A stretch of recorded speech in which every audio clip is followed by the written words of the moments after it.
नमस्कार, आदाब, सत श्री अकाल। मैं पीके तिवारी स्वागत करता हूं आपको +24/7 में। जैसा कि आपको पता चल ही गया होगा कि फ़िलहाल ऑनलाइन लिंक जो है ओपन हो गया है वर्ग 1 वालों के लिए जिनको फॉर्म भरना है। तो पूरा विस्तार से बात करेंगे कि सर जिनका अभी पिटीशन लगा है लेकिन ऑर्डर नहीं हुआ, क्या वो फॉर्म भर सकते हैं, या कि जिनका ऑर्डर हुआ है सिर्फ वही बस फॉर्म भर सकते हैं, या कि जिनका ऑर्डर निरस्त हो गया पिटीशन का, क्या वो फॉर्म भर सकते हैं, या कि सभी फॉर्म भर सकते हैं। तो पूरी बात A to Z जानेंगे अपने, ठीक है। लेकिन उसके पहले यदि आप इस वीडियो पे नए हैं तो इसको शेयर करिए और सब्सक्राइब करिए, जिससे ये शेयर करने से ये जानकारी, ऑथेंटिक जानकारी और लोगों तक पहुंच सकेगा। तो जो सूचना निकल के आई है उसको पहले एक बार बताता हूं, इसके बाद बात करेंगे सर। तो मध्य प्रदेश शासन स्कूल शिक्षा विभाग तथा मध्य प्रदेश शासन जनजातीय कार्य विभाग के अंतर्गत उच्च माध्यमिक शिक्षक चयन परीक्षा 2023 हेतु ऐसे आवेदक जिन्हें मध्य प्रदेश में विभिन्न माननीय न्यायालयों द्वारा पारित आदेशों के द्वारा परीक्षा में बैठने हेतु अंतरिम राहत प्रदान की गई है, ऐसे समस्त आवेदक दिनांक 17/7/2023 तक अपने ऑनलाइन आवेदन भर सकते हैं। आवेदक सुनिश्चित करें कि उनके द्वारा आवेदन में दी गई जानकारी पूर्णतः सत्य एवं सही है। किसी भी स्तर की जानकारी असत्य पाए जाने पर उनकी अभ्यर्थिता निरस्त कर दी जाएगी। आवेदक द्वारा निर्धारित अवधि तक आवेदन पत्र नहीं भरने पर परीक्षा में सम्मिलित नहीं किए जा सकेंगे, जिसकी संपूर्ण जिम्मेदारी आवेदक यानी याचिकाकर्ता स्वयं की होगी। समय पर आवेदन नहीं होने की स्थिति में मध्य प्रदेश कर्मचारी चयन मंडल भोपाल उत्तरदायी नहीं होगा। अब समझते हैं कि अल्टीमेट होगा क्या। तो ये आवेदन, ये सूचना भी क्यों जारी किया गया, तो इसमें सबसे ज़्यादा जो परेशान होते थे जिनका ऑर्डर हो गया और वो ESB जाते थे, उनका फॉर्म रखा लिया जाता था, बार बार उनको बुलाया जाता था और उनको बस वही पेशी लगाना पड़ता था, कोई भी उनको रिलीफ नहीं मिल रहा था। तो उसमें से कुछ लोगों ने ये भी बोला था कि सर ऐसा करिए कि लिंक ओपन हो जाए हमारे गांव शहर में ही और हमारा आवेदन कर सकें, हमको दिक्कत ना हो। इसके लिए ESB ने ऑनलाइन ओपन किया। इसमें पढ़ करके आपको सुनाया कि ये सभी के लिए नहीं, सिर्फ याचिकाकर्ता, उसमें भी जिनका ऑर्डर हो चुका है वही बस फॉर्म भर सकेंगे। तो सर यदि 17 के बाद हमारी सुनवाई होती है, जो जबलपुर का है, ग्वालियर का है, तब हम क्या करेंगे, हम तो इसमें डालने से वंचित रह गए। तो उसके लिए आप एक काम करिएगा, अपने एडवोकेट से सलाह लीजिएगा, क्या ये 17 के पहले उनका आदेश हो सकता है। यदि हो सकता है तो अच्छी बात है, और नहीं हो सकता तब क्या करेंगे, उस स्थिति में क्या किया जाएगा।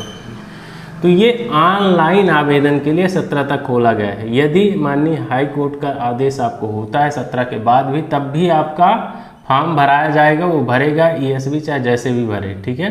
वो जो आदेश दिया है, सूचना दी है, उसके लिए आपको घबराने की ज़रूरत नहीं है। दूसरी बात, क्या सर जिनका आदेश नहीं हुआ है तो इस लिंक पर जा कर के भर सकते हैं। तो आप इस पर ओपन करके देखिएगा, यदि आपको ऐसा मिल रहा है कि आपको पिटीशन नंबर डालने के बाद आपको आ रहा है तो आप फॉर्म भर दीजिएगा। फिर ऑर्डर कब होता है वो देख लिया जाएगा, है ना, वो भी आप कर सकते हैं।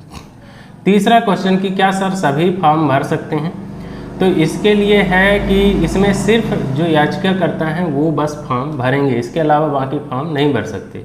तो सर ये जजमेंट कहाँ तक सही है, तो मेरे हिसाब से ये जजमेंट बिल्कुल भी सही नहीं है, ये एकदम से गलत है। क्योंकि जो 40-50% के अंतर्गत आते हैं तो ESB को या कि सभी को फॉर्म भराना चाहिए था। जितने भी लिंक ओपन कर रहा है तो जो भी 40-50% के अंतर्गत थे सभी को फॉर्म भराता हो। ये सिर्फ कुछ ही लोगों के साथ न्याय है, और उसमें भी जो पिटीशन लगाए उनमें भी सभी को नहीं है, सिर्फ वो लोग जिनका आदेश हुआ है। तो ये पूरी तरह से एक क्वेश्चन मार्क्स रहेगा ESB के ऊपर, क्योंकि अल्टीमेटली यदि कोई बंदा चयन होने के बाद वर्ग 1 में जॉब करेगा और दूसरा जो पिटीशन नहीं लगा पाया है वो इससे वंचित रह गया, तो ये क्वेश्चन मार्क हमेशा रहेगा कि जो पैसे वाले थे, जिन्होंने याचिका लगाया, जिन्होंने वकील के जेबों को भरा, सिर्फ वही इस पे चयनित हो पाए, बाकी लोग वंचित रह गए। तो ये एक गलत फैसला है, ऐसा नहीं होना चाहिए था। यदि लिंक ओपन कर रहे थे तो सभी के लिए करना चाहिए था और ये सरकार को भी ध्यान देना चाहिए था। तो ये गलत बात है। रही बात जबलपुर ग्वालियर के डिसीजन का, तो इसके लिए यही है कि आप अपने वकील से संपर्क करें कि कब तक आदेश हो रहा है, ठीक है, क्या उसकी जानकारी है, और यदि आपको फॉर्म भरने में सिर्फ पिटीशन जो लगाए हैं आदेश हुआ है या नहीं हुआ है, उनको यदि मौका मिल रहा है तो आप एक बार ऑनलाइन जा कर के टेस्ट कर लीजिएगा क्या चल रहा है। ठीक है, साइबर कैफ़े में।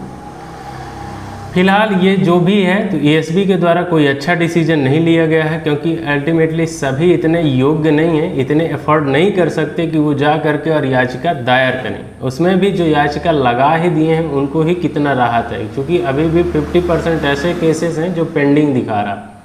वो चाहे इंदौर के भी बहुत सारे केसेस पेंडिंग हैं अभी भी, और ग्वालियर के भी पेंडिंग, ग्वालियर के तो पूरे पेंडिंग हैं, और जबलपुर के भी पूरे पेंडिंग हैं।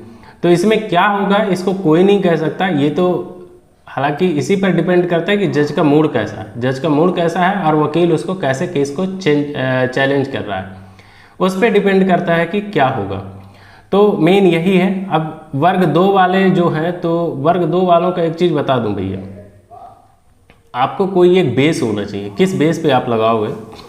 तो चूंकि अभी जो है तो आपको मेंस परीक्षा के लिए कहीं ये भी नोटिस तो जारी किया नहीं गया है कि मेंस में 40-50% में ही आप मेंस परीक्षा उत्तीर्ण माने जाएंगे। जब वो आ जाएगा तो उसी आधार पर आप केस को चैलेंज करेंगे। ठीक है, तो अभी आप थोड़ा वेट कर लीजिए। कुछ जगह पिटीशन लग भी रहा है तो आप देख सकते हैं, थोड़ा एडवोकेट से बात कर सकते हैं। हालांकि यदि आपको मेरी किसी भी तरह की जानकारी चाहिए, मेरे से किसी भी तरह का राय चाहिए, तो आप एक काम कर सकते हैं, आपको डिस्क्रिप्शन बॉक्स में जाएंगे, आपको वहाँ टेलीग्राम का लिंक मिलेगा, टेलीग्राम लिंक ज्वाइन करिए, वहाँ अपना कमेंट्स करिए। ठीक है, और यदि आपका कमेंट्स जेन्युइन लगा तो मैं आपको डेली 6 से लेकर के 8 बजे तक कल रिप्लाई करूँगा टेलीग्राम में ही, आपसे वहाँ आपकी बात वहाँ मेरे से हो पाएगी। तो यही रहा सब कुछ, और आगे देखते हैं क्या होगा।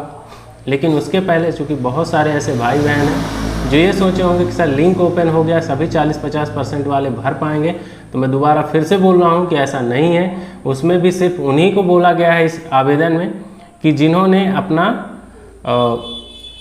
जिनको ऑर्डर हो गया है, जिनको ऑर्डर नहीं हुआ है वो किसी भी तरह से इसमें सम्मिलित नहीं हो सकते हैं। हाँ, ये है कि ये जो लास्ट डेट बोला गया है आपको 17/7/2023 तक, तो ये फिलहाल इसका ऑनलाइन के लिए है भैया। ठीक है, इसके बाद भी आप ऑफलाइन भर सकते हो। ठीक है, अब देखते हैं ये कोर्ट की चूंकि ऑर्डर यदि आपको मिल जाएगी तो ये कोई इतना बड़ा वो नहीं है कि एसबी आपको फॉर्म नहीं भरने देगा।